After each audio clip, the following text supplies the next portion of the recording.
ठीक है। 23 जून 2025 तक ईरान इजराइल कॉन्फ्लिक्ट में क्या नया है, इसे देखते हैं।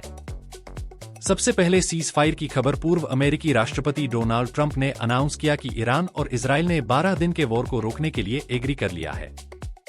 ये डील 6 घंटे के अंदर शुरू होने वाली थी। लेकिन यहाँ एक ट्विस्ट है। ईरान का कहना है कि वे तभी अटैक रोकेंगे जब इजराइल अपनी गैस सप्लाई बंद कर दे, और उन्होंने 4 बजे तक की लोकल डेडलाइन दी है। अभी तक इजराइल ने ऑफिशियली सीज फायर कंफर्म नहीं किया है, और सबसे खास बात, मिसाइल फायर अभी भी हो रही है। अब उन मिसाइल अटैक्स के बारे में। ईरान ने इजराइल पर और लॉन्च की, जिससे बीरशेबा शहर में 3 लोग मारे गए और तेल अवीव में भी गिरी, जिससे वहां के लोगों में डर बना हुआ है। ईरान यही नहीं रुका, उन्होंने कतर में अमेरिका के अल उदीद एयरबेस को टारगेट किया, जहां 6 से 19 दागी गई। लेकिन यहां कुछ राहत की बात है। कतर की एयर डिफेंस ने उन सभी को इंटरसेप्ट कर लिया, और शुक्र है कि कोई कैजुअल्टी नहीं हुई। ह्यूमैनिटेरियन टोल के बारे में बात करते हैं। इजराइल एरो स्ट्राइक से तेहरान की इवन प्रिसन और कई दूसरे मिलिट्री और मेडिकल फैसिलिटीज को हिट किया गया। बीरशेबा के सरोका हॉस्पिटल में एक मिसाइल स्ट्राइक से 40 से ज्यादा लोग घायल हो गए।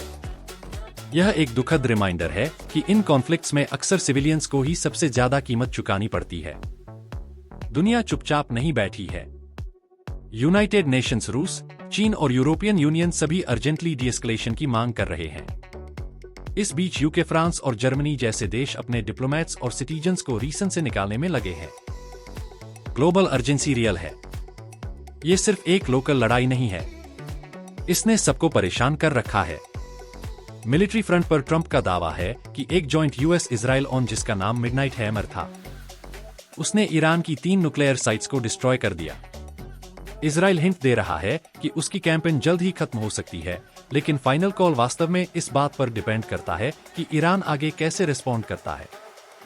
कुछ भी तय नहीं है, तो सिचुएशन यह है, सीज फायर की बात चल रही है, लेकिन वायलेंस असल में रुका नहीं है। ईरान ने एक यूएस बेस पर अटैक किया, कोई कैजुअल्टी नहीं हुई, लेकिन मैसेज क्लियर था। प्रिसेंस और हॉस्पिटल्स पर अटैक्स से सिविलियंस को बहुत नुकसान हुआ है। बॉटम लाइन, टेम्पररी पीस की तरफ एक स्टेप है, लेकिन फिर से लड़ाई शुरू होने का ट्रेड अभी खत्म नहीं हुआ है। बट 24 घंटे का फेस सीजफायर अभी पूरी तरह से लागू नहीं हुआ है।